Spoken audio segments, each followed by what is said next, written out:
शीघ्र प्राप्ति और ज्ञान योग को, सांख्य योग को कठिन, मुश्किल, देर से प्राप्ति, अशीघ्र, साधना, अशीघ्र रास्ता, कठिन पथ है, जबकि कर्मयोग सरल, सुगम, शीघ्र प्राप्ति पथ है। तो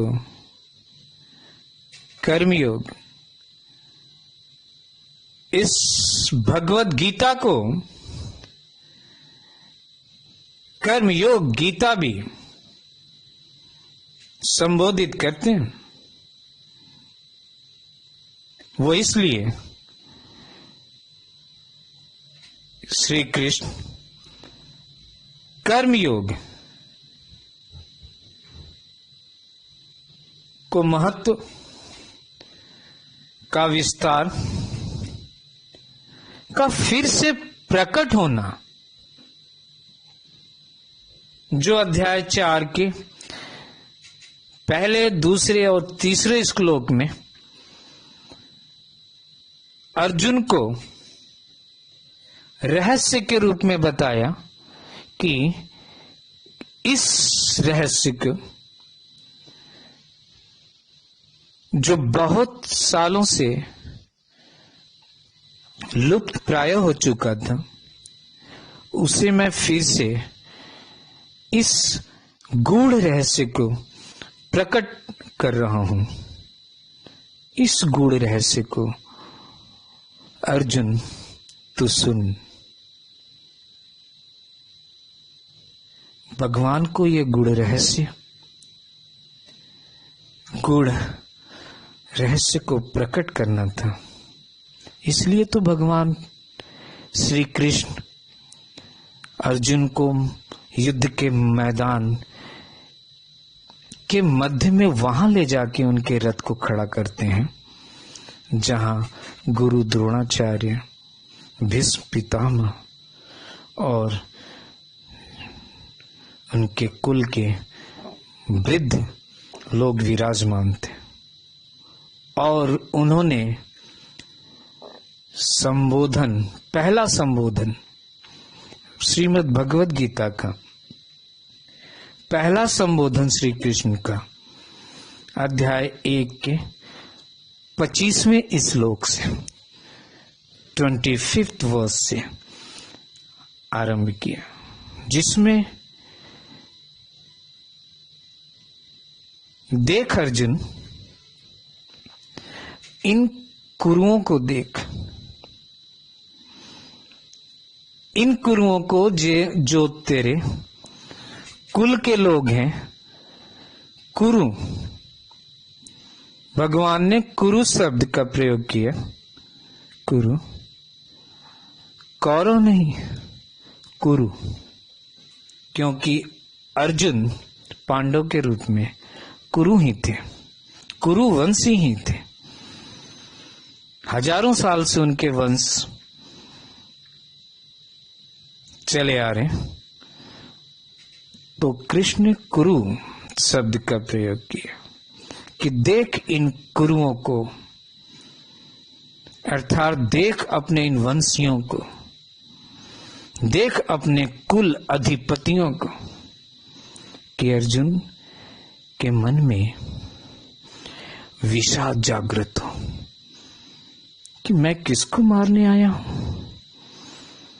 मैं अपने कुरु भाइयों को ही मारने आया हूं, कौरवों को नहीं। यहां कुरुओं, भगवान ने अर्जुन के मस्तिष्क में कुरु शब्द डाला। देख इन कुरुओं को। ये पहला संबोधन है श्री कृष्ण का श्रीमद् भगवद गीता में 25वें श्लोक, अध्याय प्रथम। देख इन कुरुओं को जो तेरे से लड़ने आए हैं, जिनसे तुझे लड़ना है। कुरु शब्द से ही सुन के अर्जुन के मन में, मस्तिष्क में मोह जागृत होता है, अपने कुल के लिए विषाद उत्पन्न होता है।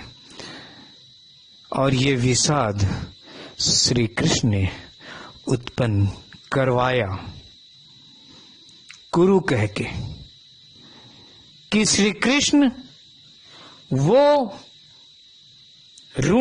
गूढ़ रहस्य को फिर से प्रकट कर सके, फिर से बता सके इस संसार को अर्जुन के रूप में, कि इस गूढ़ रहस्य को जान। ये संसार, ये पृथ्वी, ये लोकवासियों, तू इस गूढ़ रहस्य को, जिसे मैं फिर से प्रकट कर रहा हूं, जो लुप्त प्राय हो चुकी थी, उसे तू जान। ये आरंभ होने वाले कलयुग में बहुत उपयोगी होगा। हे संसारवासियों, हे पृथ्वीवासियों, हे मनुष्यों, इस अप्रकट गुण को फिर से मैं प्रकट कर रहा हूं, अर्जुन को माध्यम बना के। इस असुरी युग में, इस महान पापी युग में, कलयुग में, तेरे इस विषाद को,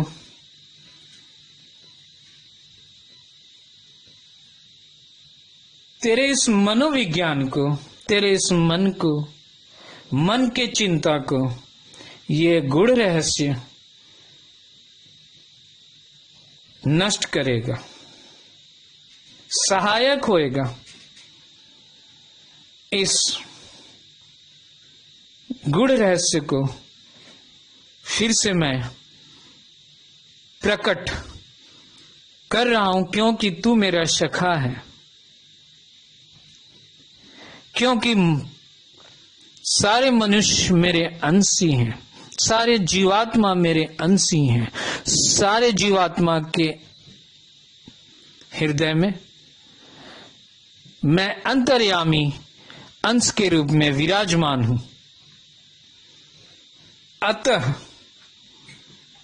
मुझे ये गूढ़ रहस्य फिर से प्रकट करना होगा। और मैं अर्जुन, तू मेरा सखा है, मैं इस गूढ़ रहस्य को फिर से प्रकट करूंगा, प्रकट करने जा रहा हूं। तो उस में कर्मयोग के द्वारा भगवान 5वें अध्याय क्या दूसरा श्लोक, 6ठा श्लोक में कर्मयोग और ज्ञान योग के बीच कठिनता, अकठिनता, सरलता, असरलता, सुगमता, असुगमता में अंतर करते हुए कर्मयोग को सरल, सुगम और शीघ्र प्राप्ति योग्य बताया। अतः अर्जुन, तो इस कर्म बंधन से मुक्ति वाले कर्म योग का निष्काम भाव युक्त होके, समभाव युक्त होके, समत्व बुद्धि करके, समबुद्धि करके तू कर्म कर।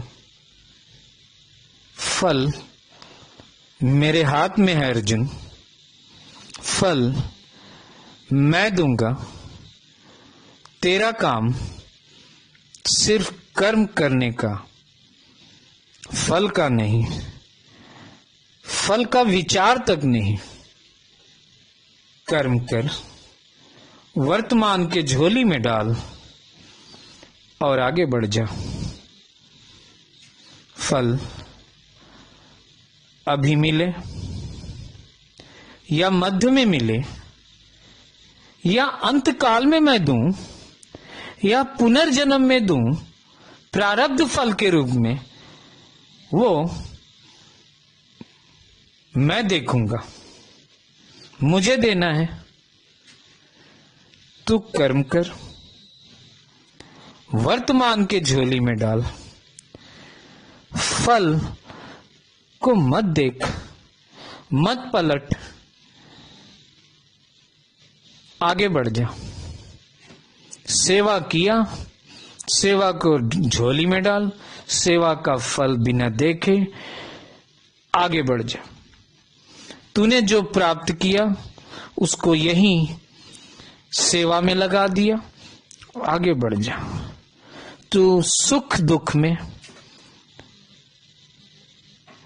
राग द्वेष में, सुख दुख में, राग द्वेष में, शुभ अशुभ में, सभी में तू संभाव रख। ना सुख से प्रभावित हो, ना दुख से, ना शुभ से, ना अशुभ से, सब में एक जैसा, एक जैसा